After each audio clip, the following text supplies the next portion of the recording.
얼만큼 사랑하시는지 저희들에게 깨달을 수 있는 은혜를 허락하여 주시기를 원합니다. 성령께서 이 시간 우리 각 심령 위에 기름 부어 주셔서 말씀이 들려지게 하시고 들려진 그 모든 말씀들이 깨달아지게 하시고 깨달아진 그 말씀이 우리의 삶에 되어질 수 있는 은혜가 있게 하여 주옵소서. 예수 그리스도의 이름으로 기도드립니다. 아멘. 오늘 우리가 레위기에 들어갑니다. 레위기라는 것은 야곱이 낳은 12명의 아들 중에 한 아들이 레위인 것입니다. 그래서 레위라는 말은 우리가 입는 청바지 브랜드 리바이스 있죠. 리바이스가 이 레위라는 뜻이에요. 그러니까 레위는 구별된 자들에게 주시는. 그래서 구약 시대에 하나님의 성막에서 봉사할 수 있는 모든 지파는 레위 지파였어요.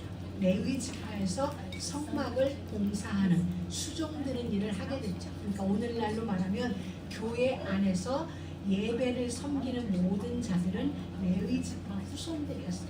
이제 우리는 그 레위기를 들어가게 됩니다.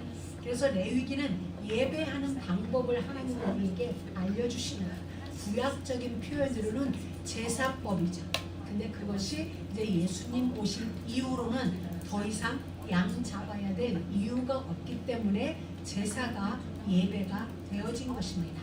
자, 왜 예수님이 오신 이후에는 제사가 필요 없냐면 구약의 제사는 뭐냐면 짐승을 가지고 왔어야 돼요. 형편에 따라서 소를 가져오든지 양을 가져오든지 그도 안 되면 비둘기라도 가져와서 제사를 드려야 됐어요. 제사를 드리는 까닭은 자, 내가 죄를 졌어요. 근데 죄라는 것은 하나님이 우리에게 주신 출애굽기에서 우리에게 주신 율법이 있어요. 법이 있죠. 우리 미국에는 법이 있죠.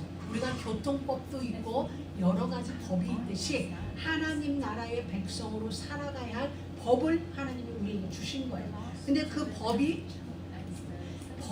지켜지지 못했을 경우를 대비해서 하나님이 우리에게 이 제사법을 주신 거예요. 하나님은 죄가 없으세요. 그렇기 때문에 죄 없으신 하나님과 함께 이제 광야 여정을 걸어가야 되고 가나안 앞으로의 모든 인생 여정을 가야 되는데 하나님 없는 인생은 곧 재앙이거든요. 언약 밖의 인생은 재앙이에요.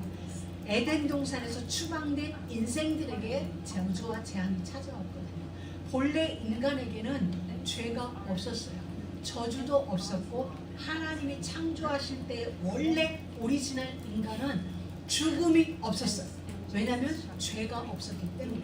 죽음은 언제 찾아왔냐? 죽음은 죄의 결과로 만들어진 게 죽음이에요. 그래서 맨 처음 하나님이 창조하신 인간, 에덴 동산에 머물던 인간에게는 죽음이 없었어요. 죽음이 없었다는 건 죄가 없었어요. 죄가 없었기 때문에 그들의 인생 속에는 저주와 재앙과 고통과 질병이 없었어요. 우리는 상상할 수도 없죠. 도대체 왜냐하면 우리는 태어나는 순간부터 고통을 아는 사람들이에요. 태어나는 순간부터 울어야 했고 배고파서 울어야 했고 찝찝해서 울어야 했고 싼 것이 지저분해서 울어야 했고 우리는 어릴 때부터 그냥 누가 말하지 않았는데도 경쟁이 붙어서 밥상 앞에서 경쟁을 해야 되고 학교에서 경쟁을 해야 되고 그래서 1등과 2등이 만들어지고 꼴찌가 만들어지는 이 사회구조 속에서 우리는 성장을 한 거예요. 그래서 우리가 태어나서 성장을 하면서 우리는 일직선의 삶을 살았다고 보면 돼요. 1등은 1등, 2등, 3등, 4등, 꼴찌 앉는 것도 지금 우리도 이렇게 앉았죠. 근데 거의 이 땅의 삶은 1차원적인 삶이에요. 그래서 수직관계에 전부 다 놓여져 있는 거예요. 그래서 내 앞사람을 치지 않으면 넘어갈 수 없는. 근데 하나님은 이러한 우리의 공간 속에 찾아오셔서 우리를 입체적 공간에서 살아가는 그대로 주시는. 어려워진다. 쉽게 가겠습니다. 자, 하나님이 오셔서 1등, 2등이 아닌 사회를 만들어주십니다. 이 세상은 1등을 알아주는 시대예요. 돈이 많은 사람이 힘 있는 사람이에요. 권력의 높은 자리에 올라가야 힘 있는 사람이에요. 근데 하나님이 오셔서 그런 모든 죄들을 다 깨부신 거예요. 그러면서 뭐라고 그러냐면 심령이 가난한 사람이 복이 있어. 배고픈 사람이 복이 있어. 우는 자가 복이 있어. 남을 불쌍히 여기는 자가 복이 있어. 욕먹는 자가 복이 있어. 이렇게 말씀을 해주시는 거예요. 근데 아무렇게나 욕먹는 자가 복이 있는 게 아니라 의를 위하여 욕을 얻는 자는 복이 있어. 우리들로서는 이해 안 되는 법을 우리 가운데 설명해 주시고 오늘 그 하나님의 법에 어그러진 삶 거기에서 해방되어지는 길이 제사예요. 그런데 이 제사는 양을 잡아야 돼요. 양을 잡아야 되는데 매일 예배 올 때 말이죠. 여러분들이 지금 우리가 구약에 살고 있다면 여러분들은 주일마다 비둘기를 가져오든지 양을 가져오든지 부잣집은 소를 끌고 와서 요 입구에서 잡아야 돼. 전부 잡아서 그 피를 뿌려가지고 예배를 드려요. 그러니 구약의 예배는 전부 죽이는 게 구약의 예배예요. 무슨 말인지 이해되셨어요? 구약에는 소를 잡아서 그 피를 흘려서 피를 뿌리는 게 예배의 전부였어요. 아무 말이 없었어요. 소를 잡고 가죽을 벗기고 각을 뜨고 피를 흘리고 불을 태우는 게 구약의 예배였는데 언어가 필요한 게 아니라 구약은 행동이 필요했던 시대. 내가 직접 짐승을 죽여야 되고 그 짐승의 피를 흘려야 되고 그 짐승을 불에 태워야 되고 그게 구약의 제사예요. 근데 하나님의 어린 양이신 예수가 이 땅에 와서 그가 우리 모두를 대신하여 번제단 위에서 피 흘려 죽어주신 것, 죽어주신 것. 그로 말미암아 우리는 더 이상 양을 잡아야 필요가 없는 시대가 열려진 거죠. 내가 새 일을 행하리니 이제 광야에 길을 낼 것이고 사막에 강을 낼 것이다. 예수가 오심으로 말미암아 더 이상 제사가 필요 없는 시대가 열려진 거예요. 우리에게는 엄청난 은혜가 그래서 그 그림자를 지금 구약 레위기에서 보여주시는 거예요. 이제 오늘 이야기를 보겠습니다. 레위기 1장에는 하나님이 번제라는 구약의 5대 제사 중에 하나인 번제라는 것을 우리에게 알려주세요. 법을 알려주시는 거예요. 번제는 짐승을 불에 태워 죽인다 해서 또 다른 말로 화제라고도 얘기해요. 불화자를 써서 불을 사용하는 제사다 하여서 화제라고도 이야기를 하고 번제라는 것은 완전히 불에 태운다 이렇게 해서 이제 번제 우리 영어 학교 다니고 우리 번아웃 됐다고 얘기하기도 하는데 번제 그래서 완전히 불에 태운다고 해서 번제라고 이야기를 하는데 이제 순서가 있어요. 순서가 어그러지면 안 됩니다. 정확하게 하나님이 지시하신 대로 이제 제사를 드려요. 제가 몇 번 얘기했던 것 같습니다. 이제 여러분 모두가 형편이 좋아요. 그래서 이제 소를 가지고 왔어요. 이 소는 흠이 없어야 돼요. 사방을 둘러봐서 흠이 없어야 되고 수컷이어야 돼요. 그러면 이제 여러분 중에 한 명이 이걸 가지고 왔어요. 제가 제사장이라고 쳐요. 그럼 여러분은 소를 가지고 제 앞에 와요. 이게 번제단이에요. 그럼 제가 여기에서 제가 하는 일은 검사를 이 소를 둘러봐요. 그래서 흠이 없습니다 라고 제가 확인을 해줘요. 이건 흠이 없는 게 맞습니다. 그럼 여기다가 소를 가져온 이지민 장로님이 얹어요. 소에다가 자기 손을 얹는 거예요. 이건 무슨 일이에요? 이건 그냥 말 그대로 의식이에요. 근데 이건 무엇을 말하냐면 나의 허물이 나의 죄가 너에게로 전가되는 거예요. 그러면 이건 내 죄만 전가되는 게 아니라 쌍방 전가예요. 나의 죄는 소에게라고 합니다. 이 소는 틀림없이 뭐였어요? 흠 없는 거였어요. 그럼 이 소의 무흠, 이 소의 흠 없는 게 나에게로 오는 거죠. 그래서 이 소가 죄인이 되는 거예요. 죄가 되고 나는 이제 어떻게 돼요? 얘에 있는 흠 없는 게 나한테 왔으니까 나는 무죄한 자가 되는 거예요. 그래서 내가 얘 죄인이기 때문에 죄의 삭은 사망이에요. 그래서 내가 이 소를 잡는 거예요. 이 소를 잡아서 가죽을 벗기고 각을 떠서 그러면 이 잡는 작업을 누가 하냐? 죄 지은 내가 하는 거예요. 제사장이 하는 게 아니라 제사장은 자기가 가지고 있는 칼을 건네줄 뿐이에요. 그러면 이지민 장로님이 이 소를 잡아야 돼요. 이 소를 살아있는 채로, 좀 험한 말인데 살아있는 채로 소의 동맥에다가 칼을, 그래서 그 피를 전부 뽑아내야 돼요. 뽑아내서, 왜? 생명은 피에 있기 때문에. 그래서 뽑아내서 그 피를 제단에 다 뿌려, 사방에 뿌리는 거예요. 그러면 소를 잡는 나는 어떤 모습인가요? 땀 범벅이지 않아요. 누가 도와주는 게 아니라 나 혼자 고스란히 이 작업을 다 해야 돼요. 그리고 이 소에 무엇을 해요? 가죽을 벗겨요. 이게 쉬운 일이겠어요? 가죽을 다 벗겨서 불태우는 작업 완전하게 만들어 같은 것까지 만들면 제사장이 그걸 비워서 번제단 위에 올려놓고 불을 피워서 연기가 올라가는 걸 보고 이제 여호와께 화제라, 이는 여호와께 향기로운 냄새가 되니라. 이 그림자가 창세기 13장에서 아브라함이 제사를 드릴 때 이 모습 그대로예요. 그래서 우리는 제사를 그냥 간단하게 레위기를 볼 수 있는데 간단한 일이 아니야. 양이든 무엇이든 간에 이런 일이 쉽지 않아. 예를 들면 이제 형편이 안 돼서 비둘기를 가져왔어요. 비둘기도 똑같은 절차예요. 내가 그 비둘기를 잡는데 비둘기는 어떻게 잡냐? 성경에 있는 얘기를 그대로 하겠습니다. 목을 비틀어요. 목을 비틀어서 이 비둘기를 완전히 죽여요.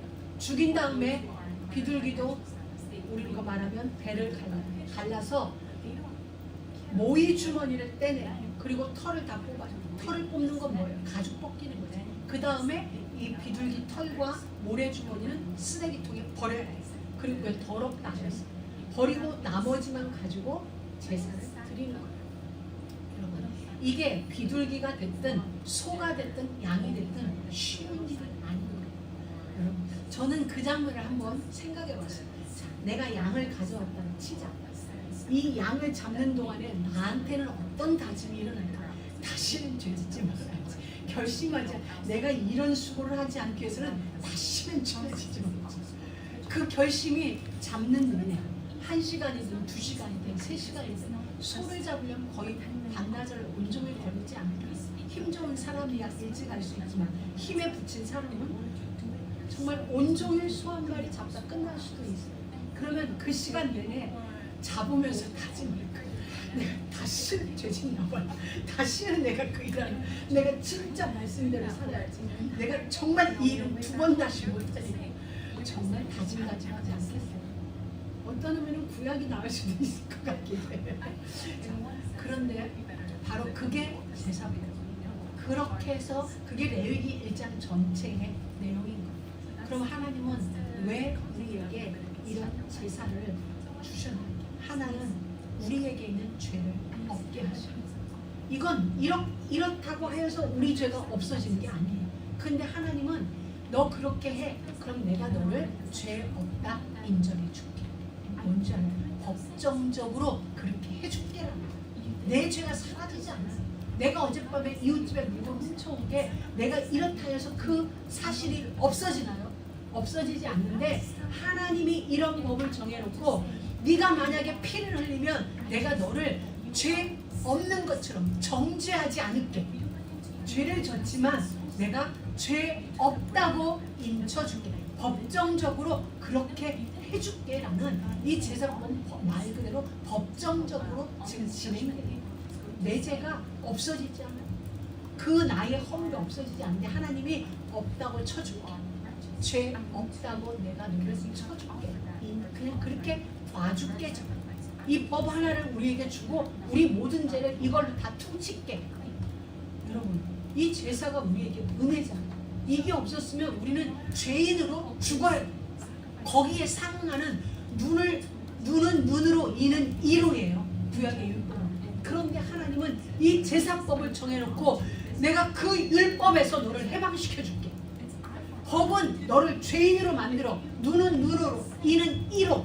그렇게 법은 너를 응징하는 자리에 있지만 나는 이 법을 통하여 너를 해방시켜줄게.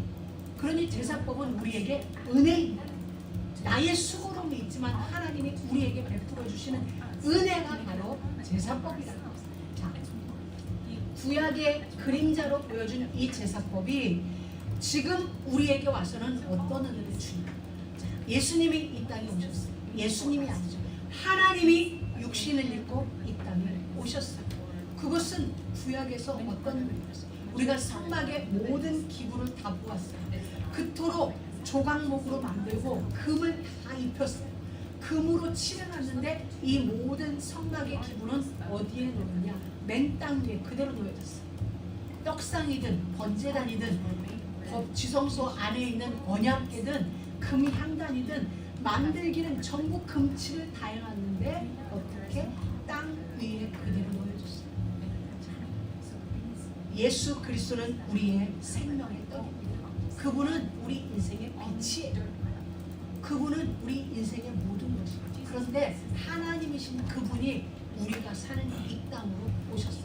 성육신 하실 것을 이미 그림자로 다 보여주신 것이죠. 예수님이 오셨는데 아무도 그가 우리를 구원하기 위하여 이 땅에 오신 메시아라는 걸 알지 못했어요. 자기 땅에 오매 자기 백성이 영접지 아니하였어요. 그러나 그를 본 세례 요한은 뭐라고 얘기했냐? 보라, 세상 죄를 지고 가는 하나님의 어린 양입니다. 이 말은 우리 모든 죄를 대신하여 번제로 드려진 하나님이 이 땅에 보내신 흠 없는 번제물이다. 그걸 세례 요한이 메시아를 보고 고백한 내용이에요. 그대로 그는 우리 모두의 죄를 대신하여서 십자가에서 번제물로 죽으신 거예요.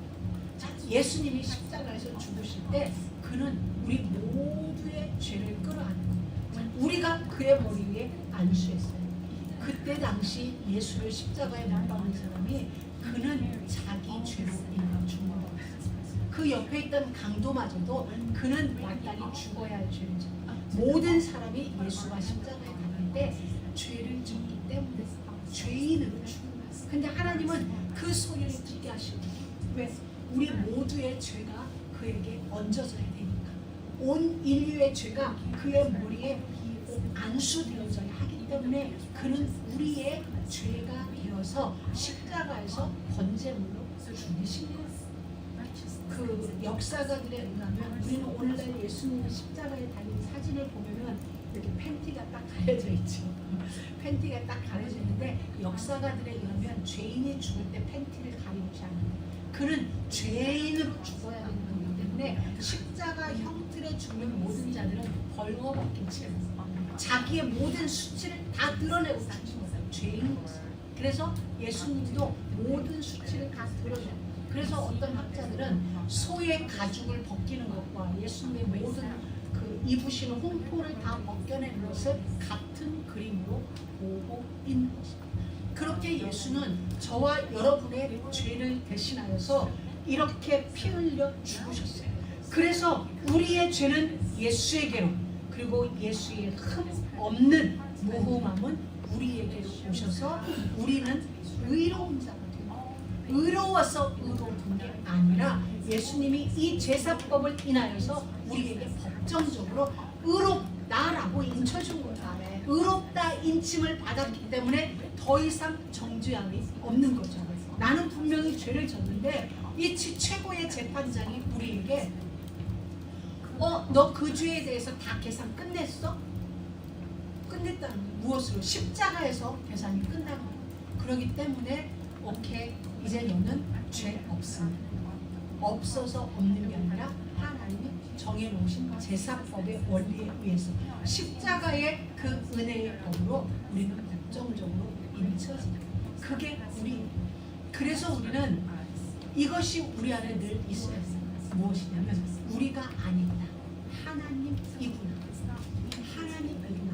하나님이 정해놓으신 법에 의하여 우리는 죄인이 되었고 하나님이 정해주신 제사법에 의하여 우리는 죄에서 해방되어지는 은혜를 누리게 되어집니다. 그럼 그곳에는 무엇이냐면 하나님의 사랑이 있어요. 우리를 죄에서 자유케 만들기 위한 하나님의 사랑이죠. 하나님으로 말미암아 우리의 어떠함이 아니라 우리 모두를 죽으면 천국 갈 거예요. 근데 이것은 우리가 죄를 안 져서 천국 가는 게 아니라 우리의 죄가 십자가 위에서 해방받았기 때문에 하나님 나라에 들어가는 거예요. 거기는 죄가 있으면 못 가는 거야. 그런데 우리의 죄를 예수님의 그 피로 덮어버린다. 짐승 하나가 죽으면서 나에게 있던 죄가 덮어진 거야. 그 피가 나를 덮어버린 거야. 나는 죄로 말미암아 죽어야 되는데 내 대신 죽은 이 짐승 때문에 나는 그 죄와 무관한 자가 되버려. 지금 우리에게 임한 은혜가 그런 은혜라는 거예요. 그래서 우리에게는 재앙이 없는 거예요. 우리에게는 저주가 없는 거예요. 우리에게는 죽음이 없어요. 이게 여러분에게 믿어져요. 그런데 나는 살면서 내 인생에 문제가 있어. 내 인생에 어떤 것들이 발생을 했다는 거죠. 없어야 되는데 이걸로 끝냈는데, 이 제사법으로 끝냈는데, 십자가의 은혜로 끝났는데 왜 나에게는 문제가 있냐? 왜 나에게는 여전히 재앙이라 생각되어지는 문제가 내게 들어오는 거야? 여기에서 우리는 갈등이 있을 수 있어요. 아니 끝났다는데 이건 뭐지? 제가 누차 말씀드려요. 구원받은 우리에게 오는 문제는 문제가 아니라 말씀이 성취되어지는 시간표라는 거예요. 문제, 이 차이, 언약 안에 있느냐 언약 밖에 있느냐의 차이는, 세상 사람들은 그 문제 때문에 그 문제로 인하여 다가오는 저주와 기타 등등의 일들은 그대로 고스란히 그 값을 치러야 되는데, 우리는 하나님이 면제시켜주죠. 하나님이 우리는 거기서 해방시켰어. 해방시켜서 광야에 우리를 딱 불러 모은 거야. 애굽에 있던 우리가 어린 양의 피로 말미암아 광야 하나님의 언약의 그늘 안에 딱 모여들었어요. 여기에서 있는 모든 일은 전부가 다 기적이 되었고 전부가 다 간증거리가 되었죠. 광야에서 물이 없는데 하나님이 반석에서 물을 내줬어요. 먹을 게 없는데, 먹을 게 없는 건 재앙이죠. 오늘날도 먹을 게 없어서 굶어 죽는 이것은 국가적인 재앙이죠. 세계적인 재앙이죠. 그런데 광야에서는 먹을 게 없는데 없지 않았어요. 없지 않았죠. 하나님의 은혜가 우리에게 문제인데 문제가 되지 않게 하셨다는 사실이에요. 그곳에는 무수한 짐승들이 있고 모래바람이 있어요. 그런데 광야에서 짐승에 물려 죽은 자가 없고 모래바람으로 죽은 자가 없어요. 그들의 어떤 불신앙으로 인하여 죽은 경우는 있어도 하나님이 세상 재해로 인하여는 죽게 하지 않았다. 이게 언약 안에 있는 자와 언약 밖에 있는 자의 차이. 그래서 하나님은 우리에게 이 제사법을 알려주면서 십자가 은혜 안으로 들어오라는 거예요. 정말 십자가가 내게 언약이 여기에 대한 이제 믿음이 필요한 거예요. 그렇구나. 우리는 살다 보면 문제 속에 있을 수가 있어요. 어떤 부분에 부닥쳐요. 근데 하나님은 우리에게 얘기해요. 말씀을 우리에게 계속 주세요. 그럼 우리는 어떡하냐? 말씀대로 살면 돼요. 말씀대로 가다 보면 우리는 나의 어떠한 수준과 상관없이 하나님이 해결해 놓으신 일을 볼 수가 있어요. 그게 뭐냐면 우리는 하나님의 형상대로 지음받았어요. 이 말은 우리는 태어날 때부터 이미 최고의 엘리트로 이 땅에 태어났어요. 세상은 뭐라고 표현해요? 학문이 높아요. 학적인 지식이 높은 사람을 엘리트라고 표현해요. 그게 아니면 다른 어떤 게 주어져야만 엘리트라고 해요. 그러나 진정한 엘리트는 언약 엘리트가 진짜 엘리트예요. 세상의 학문도 중요해요. 그러나 더 중요한 건 하나님에 대한 지식이 그 안에 있느냐. 하나님과 지금 교제하는 그 지식이 살아있는 거예요. 하나님에 관한 영적 지식이 있느냐, 그는 엘리트예요. 우리 모두는 이 부름을 받습니다. 그럼 우리의 의식 속에 여기에 대한 의식을 의도적으로도 가져야 돼요. 나는 세상적인 지식은 짧아. 그런데 하나님의 지식이 내 안에 있어. 하나님을 아는 지식, 예수가 그리스도이심을 말할 수 있는 지식, 예수가 그리스도이심을 인정하는 지식이 우리 안에 있어. 그 자는 진정한 엘리트예요. 그럼 이제 이것이 나의 인격이 되게 만드는 거예요. 하나님이 우리에게 주신 이 지식, 하나님이 우리에게 주신 이 지혜가 나의 인격이 되고 이것이 우리의 삶이 되도록 만드는 거예요. 우리는 이 안에 있습니다. 그럼에도 우리는 때때로 실수할 수가 있어요. 아니 실수하기도 하고 실패하기도 하고 넘어지기도 하고 그리고 어떤 때는 우리가 반복되어지는 어떤 일들이 우리 안에 일어날 수가 있어요. 근데 하나님은 아셨어요. 아셨기 때문에 우리에게 제사법을 주시고 물두멍을 주셔서 회개라는 은혜의 시간을 주신 거예요. 아브라함도 실수를 했었어요. 이삭도 실수를 했어요. 야곱도 실수를 했어요. 그런데 우리는 그들 인생을 바라보는 게 아니라 그들을 붙들고 일하시는 하나님을 바라보면 돼요. 하나님이 그 연약한 야곱을 붙들어서 어떻게 그를 12지파의 아버지가 되게 하셨는지 하나님의 일하심을 보게 된다면 우리는 그곳에서 하나님을 찬미하게 돼요. 사람을 보면 찬미할 수 없어요. 그래서 예수님도 선지자가 자기 고향에 가서는 대우를 받지 못한다고 했어요. 왜냐면 바라보는 건 예수님이 고향에 갔을 때 예수님을 누구로 봐? 전부 목수한테. 요셉의 아들 아니야? 그의 형제들이 아직도 저기 가서 목수일 하고 있는데 고기잡이 하고 있는데 이렇게 보지 예수가 메시아로 보이지 않는 거예요. 그래서 우리는 이걸 정말 주의해야 됩니다. 이 가족 관계에 있어서 이게 요것만 넘어서면 정말 은혜가 갑니다. 이제 제 얘기를 한번 해볼게요. 예전에 우리가 이제 우리 목사님하고 나하고는 1살 차이거든요. 1살 차이인데 둘 다 막상막하요. 그러니까 우리 이제 싸우면 열심히 싸워요. 열심히 싸우는데 열심히 싸우고 나서 인기가 설교를 해. 그럼 내가 은혜가 될까 안 될까? 안 돼. 저 뒤에 앉아서 저는 나도 지금 할 말이 많아. 막 속에서 한마디 하면 거기에 반말하고 싶어. 저는 그래서 막 말하고 싶어. 그런데 그러니까 안 되는 거예요. 나는 은혜가 안 되고 이 안에서 계속 그걸 보고 싸우는 거예요. 그걸 보고 싸우고 자 이게 싸움이 혼자 그쳐지진 않아. 근데 저는 강단에서 다 풀어내니까 풀리는데 나는 그 풀어내는 소리를 다 듣고 있자니 내 안에는 더 똘똘똘똘 꼬이는 거야. 그럼 언제 집으로 가는 차 안에서 다시 싸워. 어쩌고 저쩌고 이제 뒤틀렸다 이거지. 어쩌고 저쩌고 그 세월이 지나서 그런저런 세월이 지나서 어느 날 그 세월 속에서 싸우고 은혜 못 받고 은혜 받고 싸우고 은혜 못 받고 은혜 받고 이 세월이 지나면서 어느 날 무엇이 왔냐면 아 이거였고 사단이 임기를 통하여 내게 줄 언약의 메시지를 듣지 못하도록 우리의 가장 약한 점을 건드려서 둘이 원수가 될 수 없는데 꼭 싸울 때는 원수처럼 싸우거든. 이런 일을 사단이 만든 거거든요. 우리는 절대 속지. 어느 날 제게 그 하나님이 던져주는 메시지가 따로 사단에게 속는 거. 사단에게 속. 물론 이런 깨달음을 받고도 불화한 일은 있었죠. 그런데 점점 더 거기서 한 번 딱 발견되니까 사단의 일이구나. 하나님이 던져줄 메시지가 그 안에 있는데 그걸 못 잡아내게 나를 막는 거야. 내가 싫어하는 어떤 일을 하게 함으로 나로 하여금 메시지의 장벽을 치는 거야.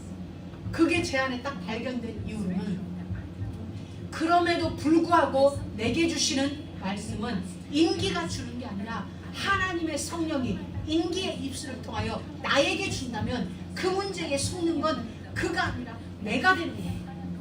내가 손해고 나의 시간표가 딜레이 되는 거예요. 여기에 대한 게 딱 오면서 제가 결단을 딱 하고 나니까 그 다음부터는 싸운 건 싸운 거고 이제 제껴내릴 거죠. 말씀을 들으면서 그래 그거 아니야 이렇게 헤쳐가면서 말씀을 듣게 되는 거예요. 그러니까 그때 오는 은혜는 진짜 살아있는 언약의 메시지가 나서 내게 와서 나를 치유하고 나를 회복시키며 나를 힘있는 실력 있는 예수쟁이가 되게 하는 거예요. 그래서 제가 오전에도 여러분한테 말씀드린 게 뭐냐면 용서해라, 미워하지 말아라, 용납해라는 건 뭐냐면 그들이 아니라 나를 살리기 위한 하나님이 언어를 쓰고 화해해라.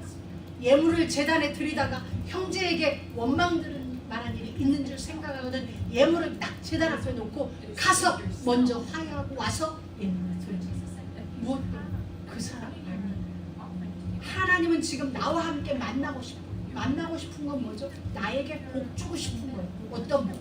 태초의 그 복, 다스리는 그 복, 오리지널 형상을 회복시켜서 내게 주셨던 맨 처음 나를 창조하시고 이 땅에 보내시고 하나님의 목적을 이루기 위한 그 복, 그걸 주시기 원하여서 나를 오라는 거예요. 예배 현장으로 와서 나의 언약을 들으라는 거죠.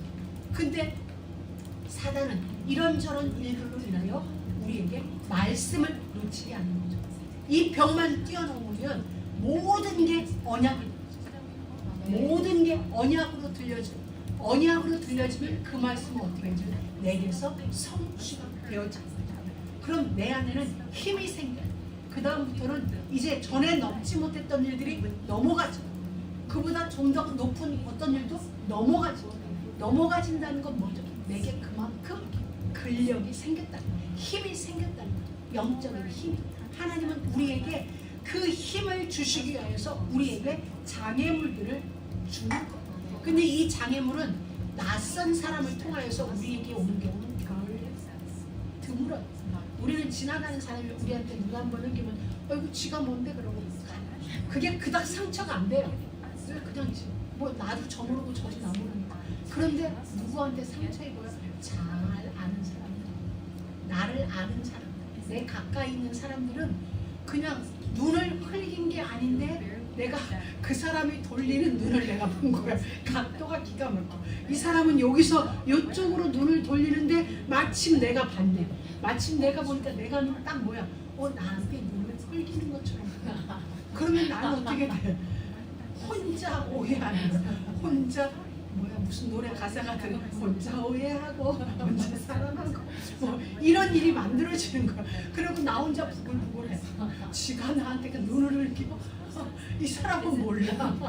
나 혼자. 그럼 이건 뭐?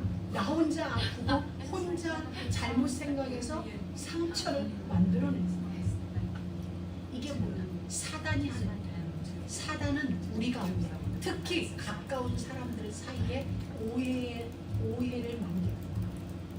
그 얘기가 아닌데 그 얘기가 돼요. 그래서 정작 무슨 하나님의 그림을 그려나가지 못하게 하는 거예요. 하나님이 그리고 싶은 그림이 있어요. 여러분 개인을 통하여 그리고 싶은 그림이 있고 여러분 가정을 통하여 그리고 싶은 그림이 있어요. 근데 사단의 방해가 그걸 못 그리게 하려고 하는 거죠. 네. 그러나 하나님은 이기세요. 그 모든 것을 하나님은 이기게 하세요. 근데 여러분은 예배하는 일, 제사하는 일, 무엇을 십자가 언약을 붙드는 일을 어떤 순간에도 놓치지 마세요. 여러분이 기분이 좋을 때, 기분이 안 좋을 때, 그 모든 순간에 예수가 우리 모두의 죄를 다 끝냈다. 예수가 끝냈다는 것, 죄를 끝냈다는 것, 우리에게 있는 저주도 끝났고, 재앙도 끝났고, 문제도 끝났고, 죽음도 끝났고, 다 끝났고. 그럼에도 다가오는 모든 것, 결국은 복이 된다는 것, 결국은 유익이 되어질 것. 결국 거기에 대한만 놓치지 마세요. 그래, 문제 같은데 하나님은 이걸 반드시 유익이 되게 하신다. 반드시 복이 되게 하신다. 이것만 놓치지 마. 구원받은 우리에게는 모든 게 유익이에요. 구원받은 우리에게는 모든 게 결국은 복이 돼요. 이게 하나님의 원칙이에요. 우리가 이 원리만 놓치지 않으면 여러분이 십자가 언약 안에 딱 붙어있어요. 그러면 이 원칙은 여러분의 삶 가운데서 그대로 진행되게 되어 있습니다. 그래서 하나님은 우리에게 본래대로 돌아가기를 원하시는 그게 제사법. 원래의 우리 자리. 원래의 우리 자리는 어떤 자리? 모든 게 유익이 되는 자리. 모든 게 복이 되는 자리. 그 자리. 이 귀한 언약이 여러분에게 놓쳐지지 않고 여러분의 삶을 움직이는 귀한 은혜 있기를 주의 이름으로 축복합니다. 하나님 감사합니다. 오늘도 우리 모두를 하나님이 우리를 죄에서 자유케 하시는 이 제사법 십자가 은혜 언약 앞에 세워주심을 감사합니다. 모든 순간 십자가의 언약을 놓치지 않도록 하나님 저희들을 지키시고 인도하여 주옵소서. 예수님의 이름으로 기도드립니다.